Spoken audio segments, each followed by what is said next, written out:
and welcome to Dear Future CRO, brought to you by Hunters and Unicorns, presented by Ayorinde-Iyamu, CEO and founder of GrowthQ, and me, Kiran Bajar of Culture Crunch. Today we're absolutely thrilled to be joined by Gerri Elliott, Strategic Advisor and former Chief Customer and Partner Officer for Cisco, where she was a member of the executive leadership team. Gerri is also an independent board member for Whirlpool and Marqeta. Gerri, welcome. Nice to be here. Thank you, Karen. How are you, Esther? So excited for this conversation. We're going to have lots of fun. Now, obviously, Karen did an awesome job going through your current status and what you do today, but we would love to hear your journey from your perspective. And, how did you get into the profession of sales? And then why do you stay? Well, since this audience is supposed to be all about chief revenue officers, I want to make it about the numbers. So let's talk about the numbers. I have 42 years in technology, 42 years in this amazing business of ours that we love so much.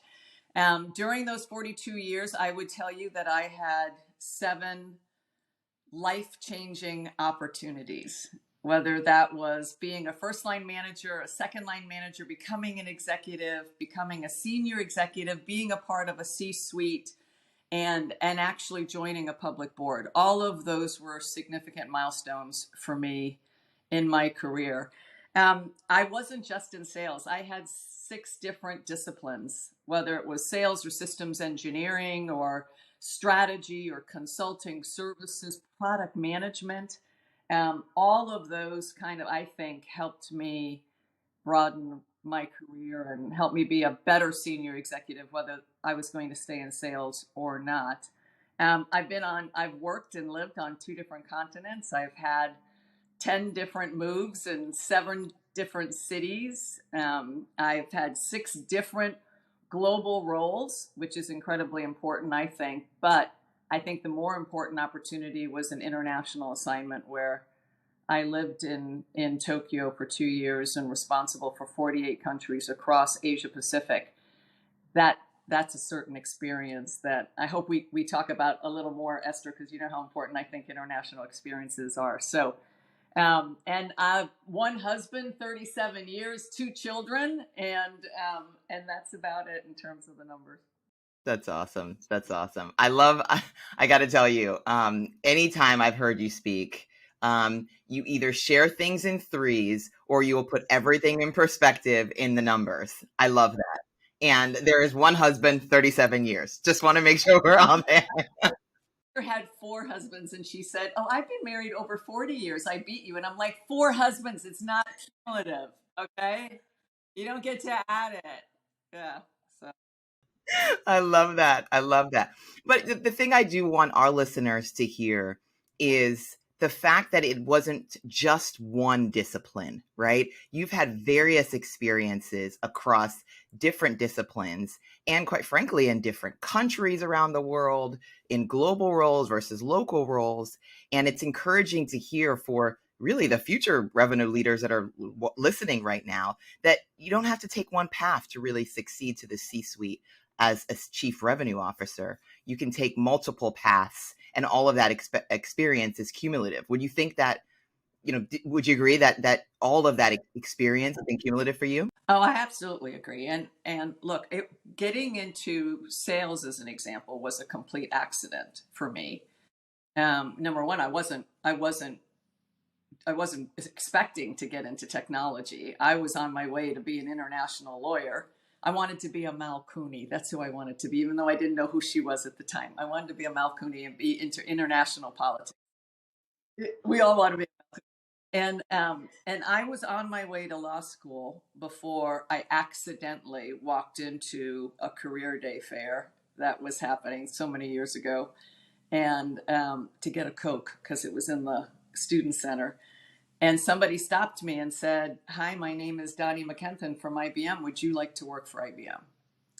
And I didn't even know what IBM stood for at the time. And I said, "No, why on earth would I want to work for IBM?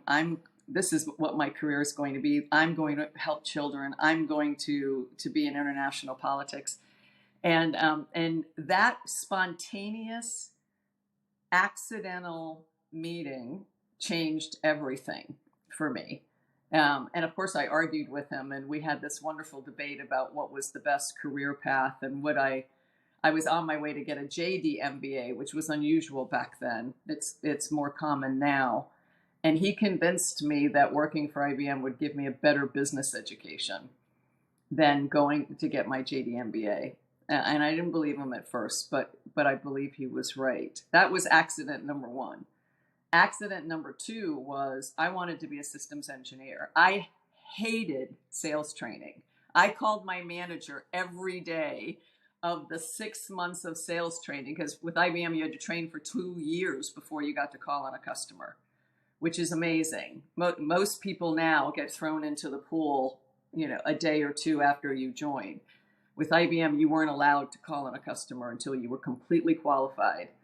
And I hated every moment of sales training. I called my manager every day and said, I want to come home. And she said, Gerri, if I bring you home, I have to fire you. So you can't come home, my love. So that was accident number two, because I trained as a systems engineer. And it was at the end of my training, right before I was going to qualify, that they said, we love that you want to be a systems engineer. We want you to be a sales rep instead. And I did it kicking and screaming. But those two accidents, those two opportunities that I was reluctantly open to, it took a little doing, but those two things got me on my path of becoming eventually a chief customer and partner officer. So lesson learned, be open to spontaneous introductions, be open to things that you may not necessarily think you have the skill set to do. I hated sales. I wanted no part of it. I thought I would not have been successful at it, but somebody saw something that a little differently than I saw it, which helped along the way. Wow. That's an incredible story as to how you entered the world of sales. I know Esther touched upon this earlier as well, but we're really keen to understand what made you stay, Gerri? I stayed because I loved helping customers achieve what I thought were their objectives. There are two types of salespeople, I always say. There's the type that absolutely loves what they sell so much, loves the product, loves the solution, loves it so much, and they understand it and they believe in it, that they have such credibility just because of the passion that they have for that particular solution. There's another type of salesperson that they just love to sell. It doesn't matter what it is, almost. They love the act of selling. They love the achievement, the milestones, the ringing of the bell, the quota, the adrenaline that they get when they've made 100% or more. Those are two different types of salespeople. I think magic actually happens when both those things cross. When you love your product so much, but you also absolutely love the high that you get from helping your customers achieve their objective and your own achievement. I was the first. I really actually believed that what I was selling in IBM back so long ago, and then of course Microsoft and Juniper and then Cisco, I only joined companies that I loved what the product was. I believed in it. I never lied to my customer. I never sold them something they didn't need. If it was our product and it wasn't the right fit, I told them that. Go someplace else. And I still have customers over 42 years. I've had customers for probably 30 of those years, 35 years that I've known, that we grew together, that we went up the ladder together, and now they're CEOs and C-suite executives. And they still trust me because they know I would never, ever lie to them about what was right for them.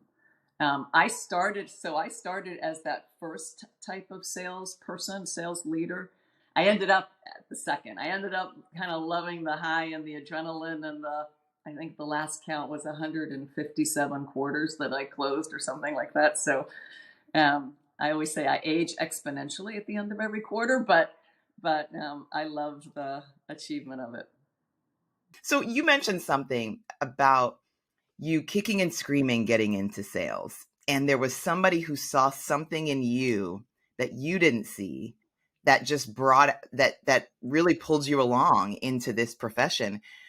And it's a perfect transition into our next question around the importance of mentorship. And I'd love to get your perspective on overarchingly the purpose of mentorship for both the mentee and mentor, but what it's done for your career over the years. Well, I told you about the 7 different life-changing opportunities I've had. And I will say that probably 6 of the 7 were people that tapped me on the shoulder and said, "You're ready for this next role. You're ready for this opportunity." And in the beginning, probably half of those, I did the typical, and I hate generalizing like this, but I find it true. It's the typical female reaction, which is, "I'm not ready for that. I'm not ready for that." I can give you 5 names of somebody else that's a better fit for that than I am. And I stopped doing that after the 3rd or 4th time. You got to train yourself to stop with that reaction. But in all those cases where I was tapped on the shoulder, somebody said, "I see more in you than you see in yourself. I think you're completely capable of this, and you need to take this opportunity." And in IBM, back those so many years, it was very structured how you progressed your career. You did this role, then you did this role, then you did this role, then you did this role. And that actually probably helped back then, making the decision easier on what you had to do next. And your mentors helped you along the way. It was very simple. The ladder was laid out for you. That was probably the first third of my career. The second third of my career was taking opportunities that I thought would broaden me. Different disciplines, as I said, not just sales or systems engineering. I went into product management. I went into marketing. I went into consulting and services. Mentors helped me along the way with that because it wasn't in the same chain. Now I was a completely different disciplines, and they truly helped me think through what were the best opportunities at that time. If you're going to step aside, not advance, but step aside to broaden, those are incredibly important opportunities. And boy, mentors certainly helped with that. And then the last third of my career was the things that where heart and mind are together, where aligned to your values, aligned to your passions, doing the things that you really want to do. And of course, mentors help then. So I've been blessed with not just mentors, but sponsors. And you know the difference. Everybody knows the difference, right? The mentors are the ones that can advise you and coach you. But the sponsors are the ones that will advocate for you behind the scenes, in the room when you're not there. They'll lay a bit of their credibility on the line for you. At their own peril if it doesn't work out, right? And so I was blessed to have not only mentors but sponsors that truly helped. Your question in terms of what's the benefit, that was the benefit to me as a mentee. As a mentor, there are several benefits. There are, number one, depending upon who you choose, and you really have to choose wisely. This is a relationship. It's a symbiotic relationship. It's not one that can happen accidentally. I think it's one that has to be earned. You can't walk up to somebody that you don't even know or a complete stranger and ask them to be your mentor. You have to earn the opportunity to be that mentee.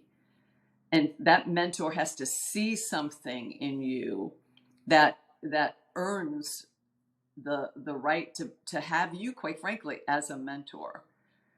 So it's symbiotic. There has to be some commonality. There has to be some synergy between the two of you for it to be beneficial, both to the mentor and the mentee.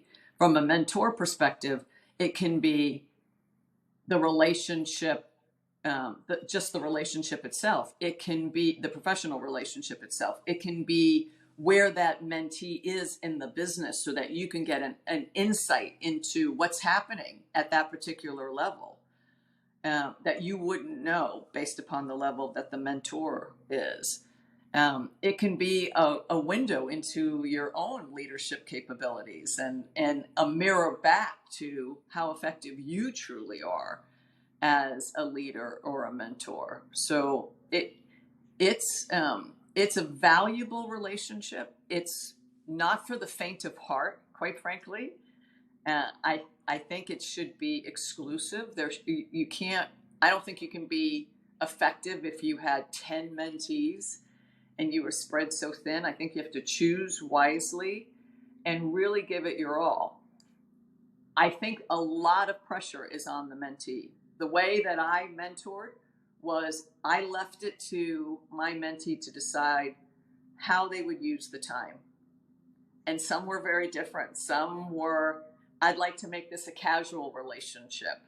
I'd like it to be informal. It's going to be once a quarter, and it's going to be a half an hour, and it's going to be a bit of a free-for-all, and there's no agenda set. And there are some mentees where it was, this is how we're going to spend the time. Here's the agenda. Here's what I want to talk about. Very different personalities, very different situations, both valuable, but it's up to the mentee to decide how they use that precious time that the mentor will give them. So a lot of pressure on the mentee. It's great hearing your insight, Gerri, regarding mentoring as the mentor and also as the mentee. And just circling back, we touched upon your experience in sponsorship and why it's so incredible. This is something that Esther and I talk about in great depth, but really keen to understand your thoughts as to how sponsorship can become more normalized, in your opinion. Normal. I don't know if it can become normalized, as I said, because I think it's an opportunity that has to be earned. I think you have to see the person in action. You have to see something in them that they don't see in themselves. And you have to decide that person has incredible potential and they deserve an opportunity to advocate for them. And so that's not something that can be programmatized, I don't think. I think it's sort of like finding your partner, it's one of those that it just has to happen. I sponsored Esther. I saw in Esther what I don't think she saw in herself, this incredibly bright, articulate go-getter who was going to set the world on fire, right? That's what I see in Esther. And so I chose to be Esther's sponsor. She didn't ask me. I chose to be Esther's sponsor. And so I don't think it can be normalized. I don't think you should assume that you're going to get a sponsor, as an example. I think once you know that person and you believe you've shown what you're capable of doing and that you've done the best work you possibly can and you believe that you can go further, then I think you can have a strong conversation about you wanting sponsorship and asking somebody who that sponsor should be. It may not be the person you think it should be. They may have a different point of view in terms of the best sponsor for you. So it's a process, but I think it's a process that has to be earned. Yeah, great. I'm flattered and so honored by you sharing that comment, Gerri. So appreciate that. I have to pivot to this next question, which is really now focused on that same topic and what it specifically means to leaders when that mentorship and sponsorship is happening within their organization. So there's a Forrester study that talked about the importance of purposeful diversity, equity, and inclusion practices within sales truly affecting the performance of sales teams. One in particular that stood out to me was they measured teams that had these practices like mentorship, like employee networks and connection, and measured how they affected their sales performance. And they saw that those that had leading programs and intentional programs saw lead to opportunity closure at 54%, whereas those with lagging programs that didn't really have intentional like mentorship programs, for example, saw lead to opportunity conversion rates of 26%. And I'm hearing that and I'm thinking as a leader, goodness, I'd want to make sure we have those programs or mentorship or connection things happening in my organization outside of my leadership. I'd love to get your perspective on what you've seen across the various roles that you've had as a leader and in your organization. Have you seen things like mentorship or other diversity or equity and inclusion programs really affect the success of your teams and the performance of your sales teams? I believe so, absolutely, but it's taken all different forms. It's either been spontaneous and organic and just happened, or it's been, as you stated in the Forrester study, something where an organization says, building people's fullest potential is incredibly important, regardless of diversity. But it's even more important because of the value of diversity. And we all know that diverse teams are just better performing teams. I don't know how many more studies we need to show that diversity helps the bottom line. It does.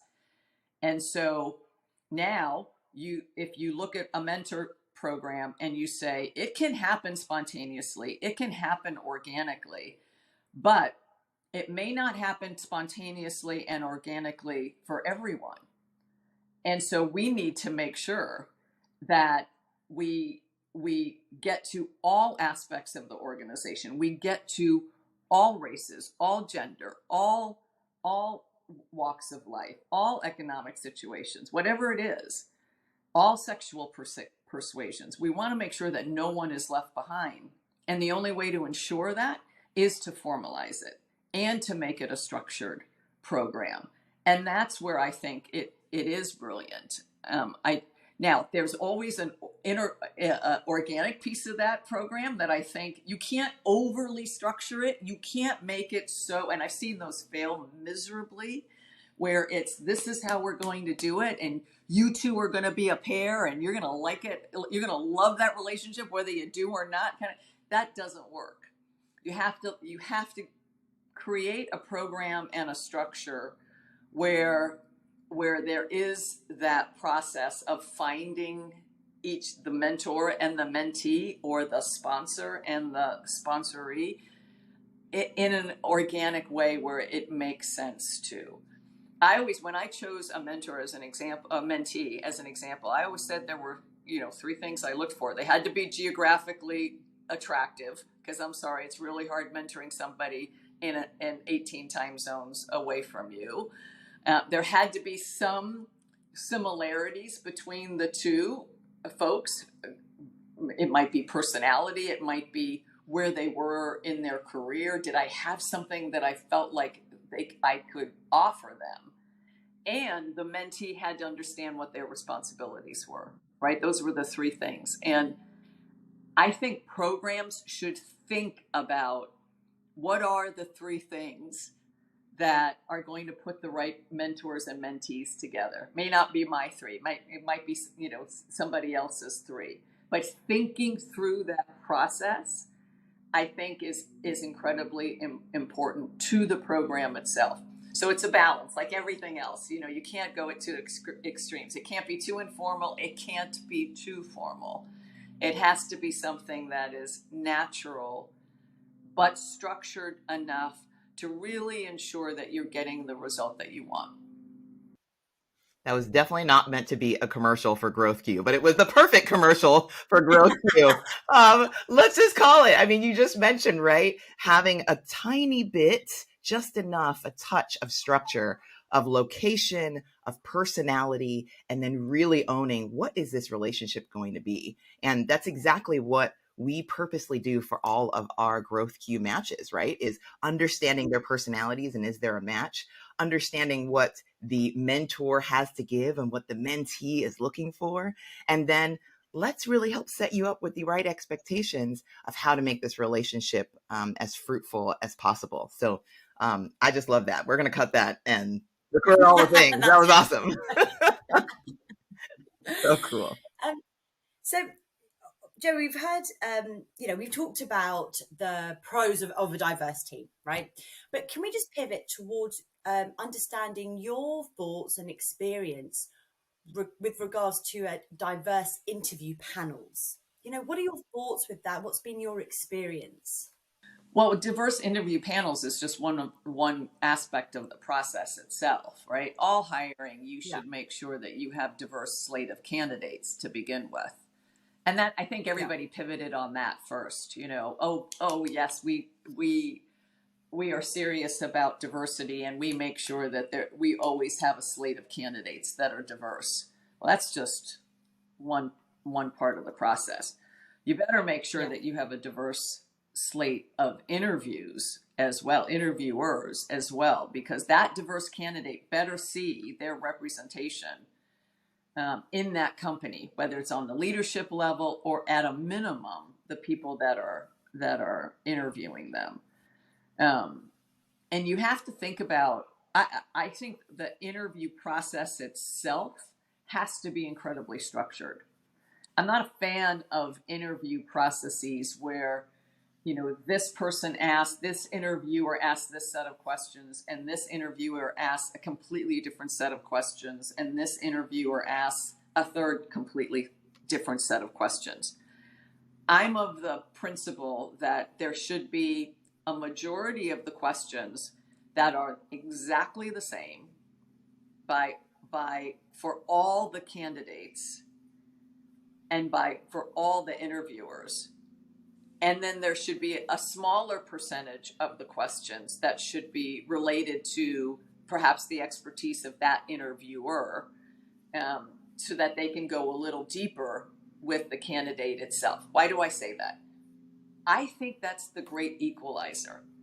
Because when the interviewers come back, and if they've all had asked different questions and gotten different answers, of course, because the questions weren't the same, how do you have a fair conversation about who the best candidate is? I think you have to ask the same majority of the same questions so that you can all come back in the room and say, who answered that question the best?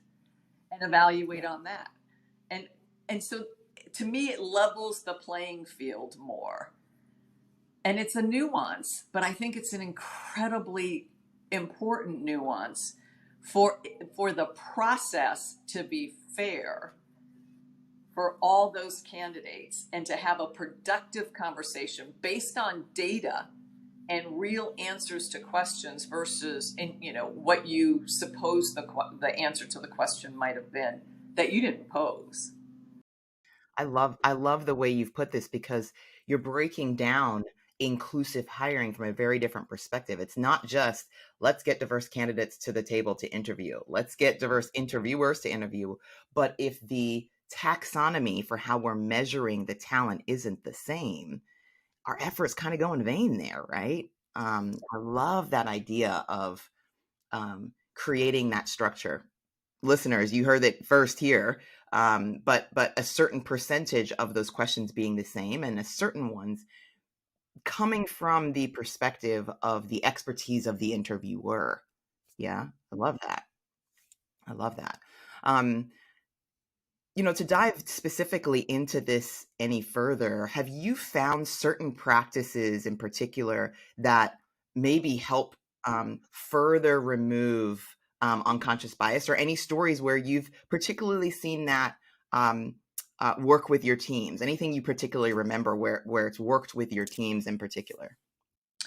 I think so all diversity training, I think, is incredibly important.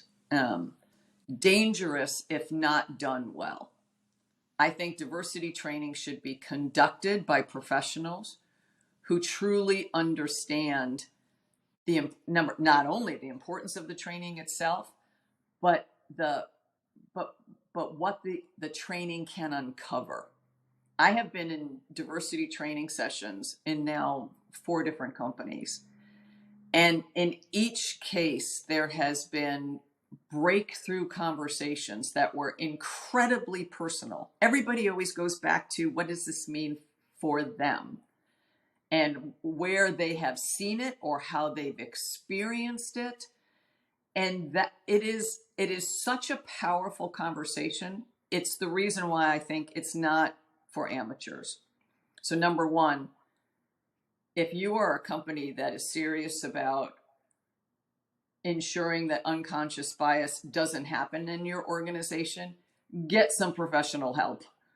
Don't try to do this on your own. That's number one. Number two, I think the best training has always been around what our dear friend Brian Stevenson from Equal Justice Initiative would call proximity. Proximity training or proximity experiences, I think, matter. Proximity being get one-to-one with that person, get up close and personal, understand how people have experienced unconscious bias and put yourself in their shoes. And the only way to do that, you can't read about it. You have to see it and you have to hear it for yourself. And you can do that one-on-one. I have done 1 million proximity meetings where I've just asked my team to, I want to talk one-on-one with diverse folks in my organization, diversity of all aspects, not just race, but all aspects, because I want to know what it feels like to be you in this company. What does that feel like? What has your experience been? And those conversations have been incredibly powerful. Having fishbowl conversations where we've brought in a slate of folks that all different walks of life, and we've put them together so that they can chat with each other, and we have watched the conversation. As an executive team, we watched in the room, same room, we watched the conversation, we listened to their experiences, and then we ask them to watch us. We then go in the middle of the room and we have a conversation about what we just heard. Incredibly powerful. Those have been, to me, the most effective conversations. Again, conducted by professionals who understand how to make sure that it stays productive, but thoughtful and deep and not bullshit. Right? Not the stuff everybody wants to hear, but the real stuff that's happening. And then to facilitate, what do you do about it? It's one thing to then have the proximity conversation in whatever form. And then you say, well, boy, that's tough. That was tough. And you walk away and nothing changes. So you need help to help you then say, what do you do about what you just heard? Because it's important to react to it in the right way. And so get some help, quite frankly. And every process can work, and it may depend on your organization, your culture, your set of values, on what's the right way to get that help. But seek professionals and do something about it when you've gone through the process and you've learned what needs to change. You better do something about it. There's nothing worse than understanding what the issues are and then walking away and not trying to fix them.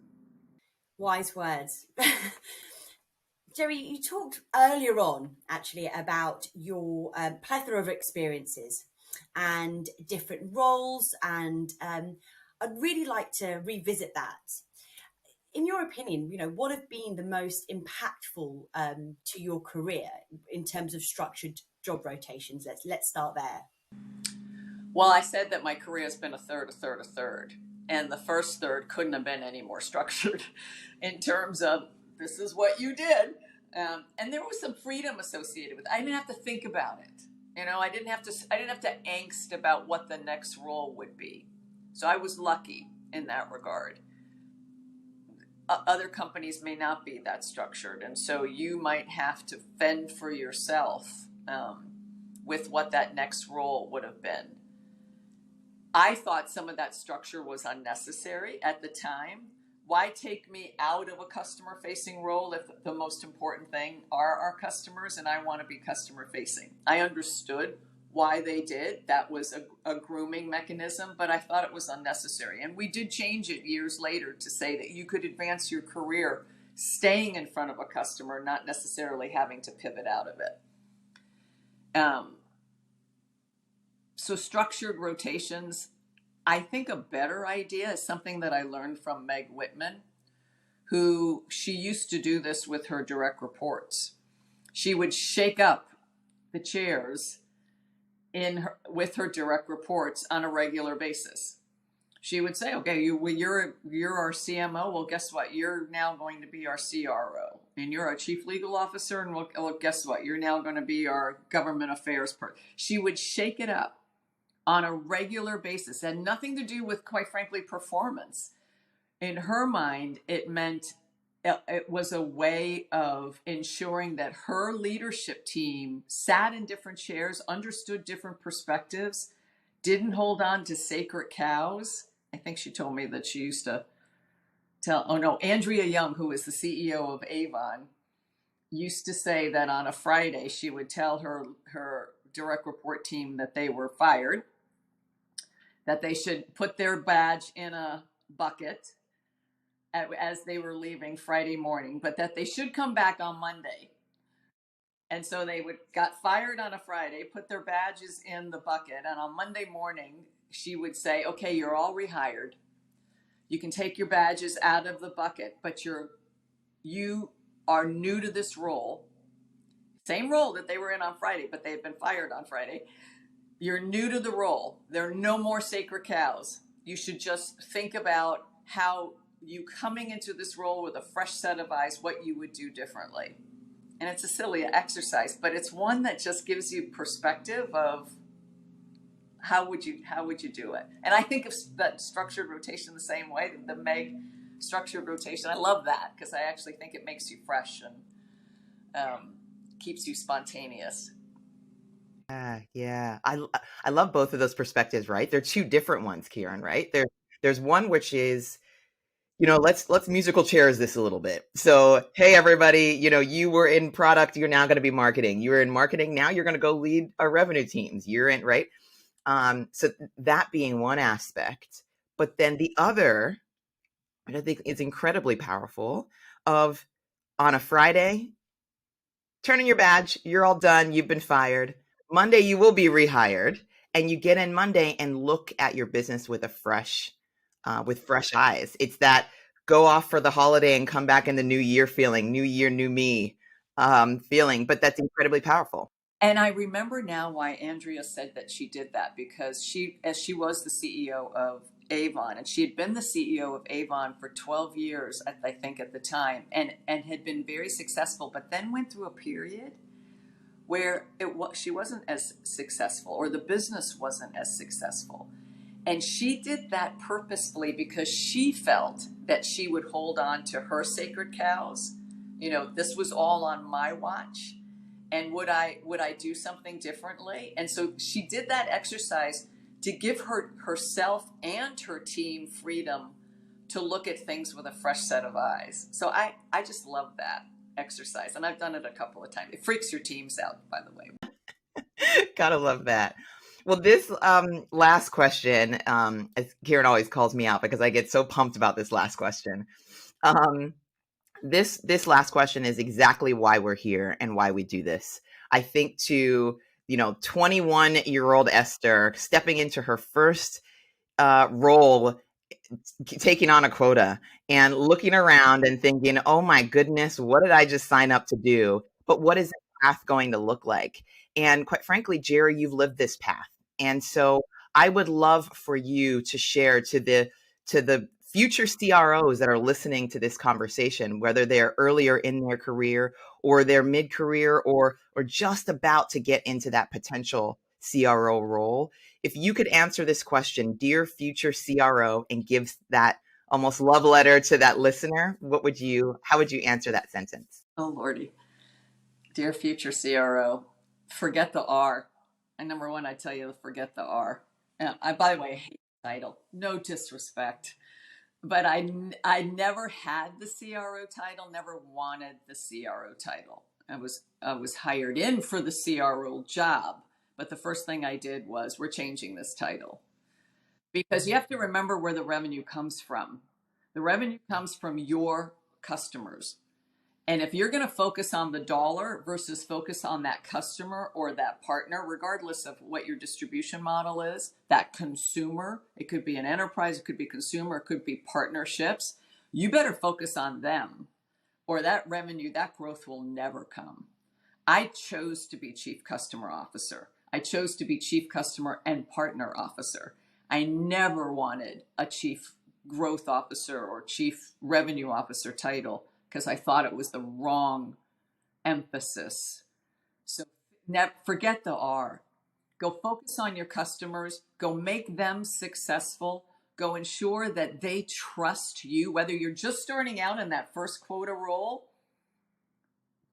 Think about those customers.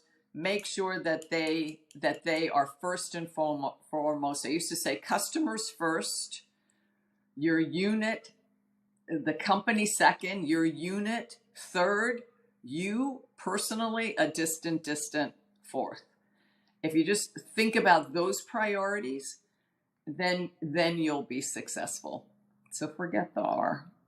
It's so refreshing to hear that perspective, which is just actually make it not about you, but make it about the customer.